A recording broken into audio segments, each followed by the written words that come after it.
அடமானத்தில் இருக்கும் தங்க நகையை மீட்டு மார்க்கெட் விலையில் உடனடியாக விற்க சிறந்த வழி பிரைம் கோல்ட் ஹப். தொடர்புக்கு 9840551787.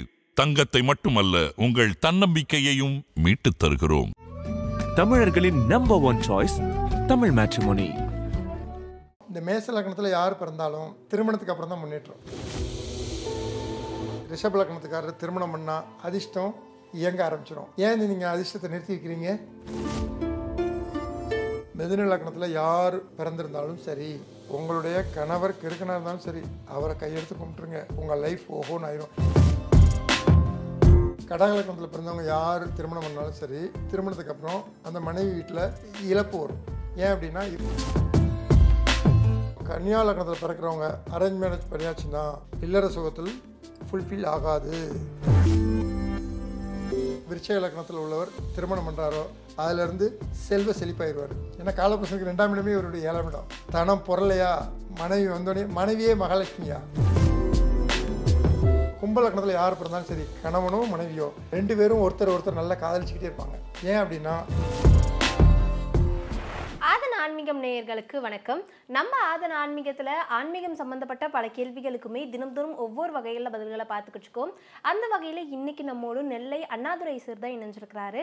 அவர்கிட்ட நிறைய விஷயங்கள் கேட்டு தெரிஞ்சுக்க போகிறோம். வணக்கம் சார். நிறைய பேர் திருமணம் அப்படிங்கிற வாழ்க்கைக்குள்ளே போக ஆரம்பிச்சிட்டாங்க. திருமண வாழ்க்கை ஆரம்பிக்கும் போது எல்லாருக்குமே ஒரு கனவுகள் அப்படிங்கிறது இருக்குது. ஆனால் திருமண வாழ்க்கைக்குள்ளே போன பிறகு நிறைய பிரச்சனைகள் வருது.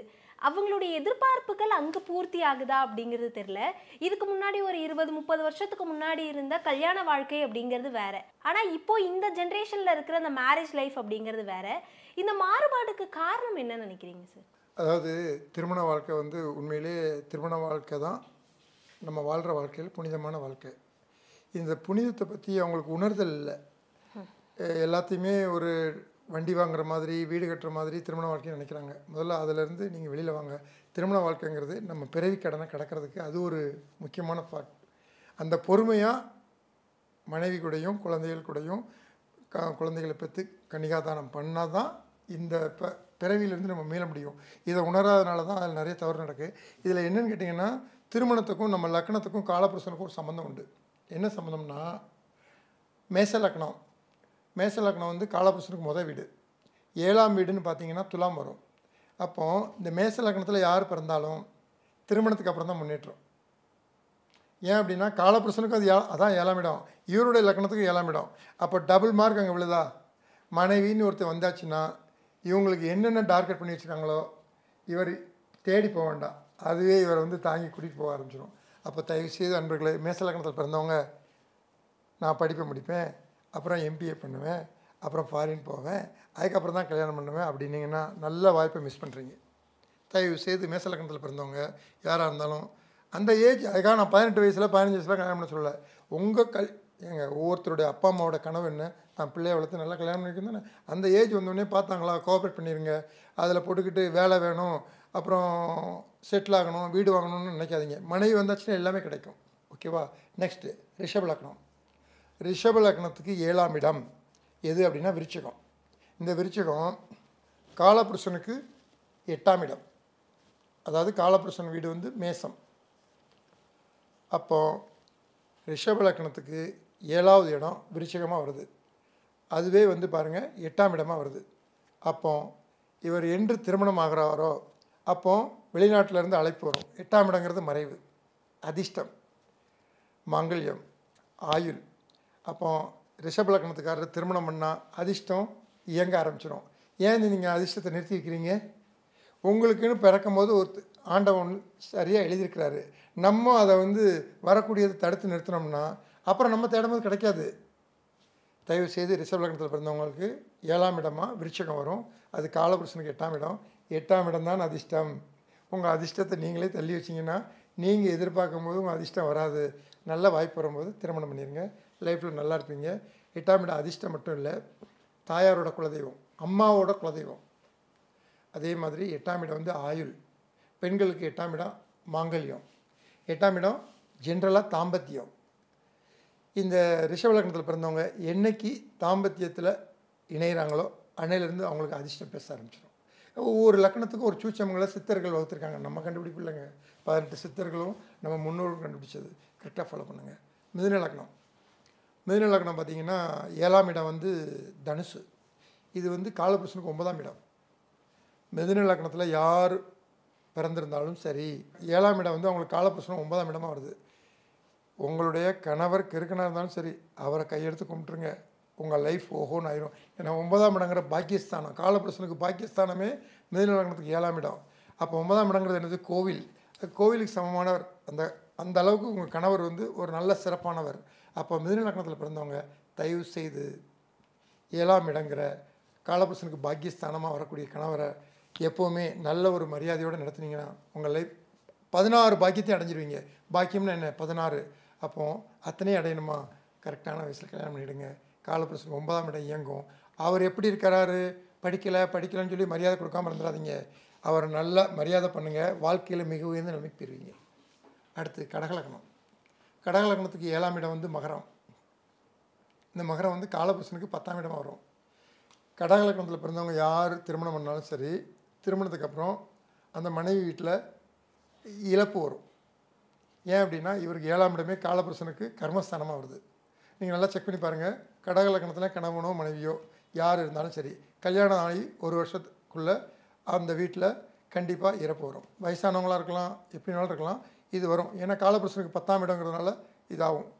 அதனால் இந்த லக்கணம் உங்களுக்கு குழப்பமாக இருக்கும். இந்த லக்கணமா, அந்த லக்கணமா, அந்த ராசியா, இது காட்டி கொடுத்துரும். இது மறைவே செய்யாது. அப்போ கடகலக்கணத்தில் பிறந்தவங்க கல்யாணம் பண்ண உடனே இப்படி ஆயிடுச்சேன்னு ஃபீல் பண்ண வேண்டாம். இது பேட், நடக்கக்கூடியது. இந்த லக்கணத்தில் பிறந்தால் இதான் அமையுங்கிறது விதி. இதெல்லாம் மாற்ற முடியாது. அவனே பொண்ணு மேலே பழிய போடுறது இல்லை மாப்பிள்ளை மேலே போடுறது கூட விட்டுருங்க. இந்த லக்கணத்தோட குணமே அதான்.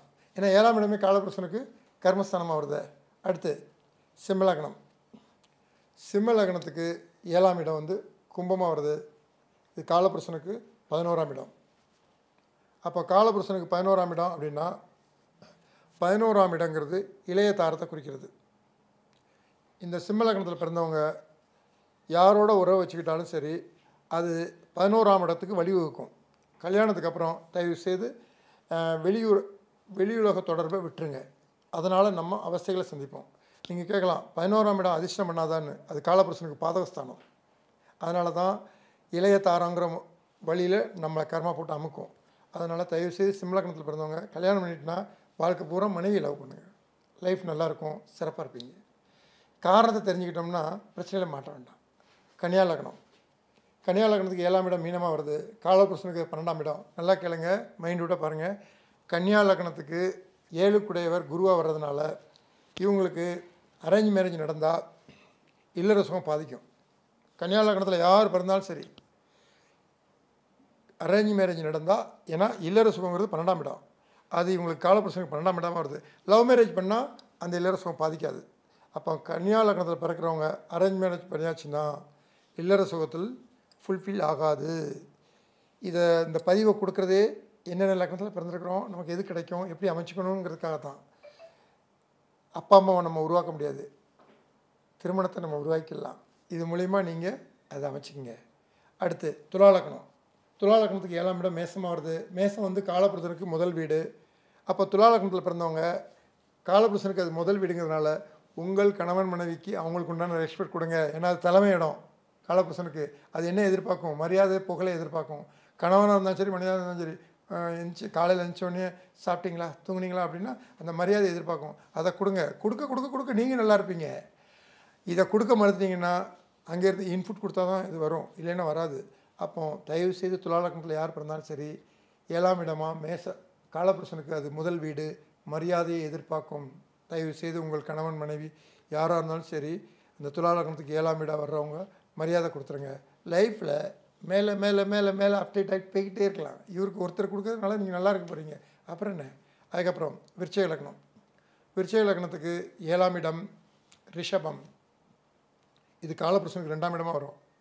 எப்போ ஒரு மனிதர் விருச்சிக லக்னத்தில் உள்ளவர் திருமணம் பண்ணுறாரோ அதிலேருந்து செல்வ செழிப்பாயிடுவார். ஏன்னா காலபுருஷனுக்கு 2ஆம் இடமே இவருடைய 7ஆம் இடம். தனம் பொருளையா, மனைவி வந்தோடனே, மனைவியே மகாலட்சுமியா. விருச்சிக லக்னத்தில் பிறந்தவனுக்கு மனைவி வந்தால் தான் மகாலட்சுமி தங்குவா. அப்போ தயவுசெய்து விருச்சிக லக்னத்தில் பிறந்தவங்க கல்யாணம் லேட் பண்ணாதீங்க. மகாலட்சுமி ஏன் லாக் பண்ணி வைக்கிறீங்க? இப்படித்தான் சில இந்த பதிவு எதுக்காக போடுதுன்னா, திருமணத்தை தேவையில்லாமல் லேட் பண்ணுறீங்க, உங்களுடைய அதிர்ஷ்டம் நீங்களே தள்ளி வைக்கிறீங்க. தயவு செய்து விருச்சிக லக்னத்தில் பிறந்தவங்க கல்யாணம் பண்ணிக்கங்க கரெக்டான வயசில். 7ஆம் இடங்கிறது காலபுருஷனுக்கு 2ஆம் இடம். 2ஆம் இடங்கிறது என்னது? தனம், வாக்கு, குடும்பம். இப்போ மனைவி வந்தோடனே நல்ல தனம், நல்ல குடும்பம், நல்ல வாக்கு. அப்புறம் விருச்சிக லக்னத்துக்கு யார் மனைவியாக வந்தாலும் சரி அவங்க மகாலட்சுமி தான். 2ஆம் இடமே அவருக்கு 7ஆம் இடமாக வருது இல்லையா? அடுத்து தனுசு லக்னம். தனுசு லக்னத்துக்கு 7ஆம் இடம் மிதுனம், காலபுருஷனுக்கு 3ஆம் இடம். அது இந்த தனுசு லக்னத்தில் பிறந்தவங்க கணவனோ மனைவியோ அட்வைஸ் பண்ணாதீங்க. 3ஆம் இடங்கிறது அட்வைஸு. அவங்களுக்கு அட்வைஸ் பிடிக்காது. எனக்கு எல்லாம் தெரியும் அப்படிம்பாங்க. விட்டுருங்க. எது பிடிக்காதோ அதை நினைக்கக்கூடாது.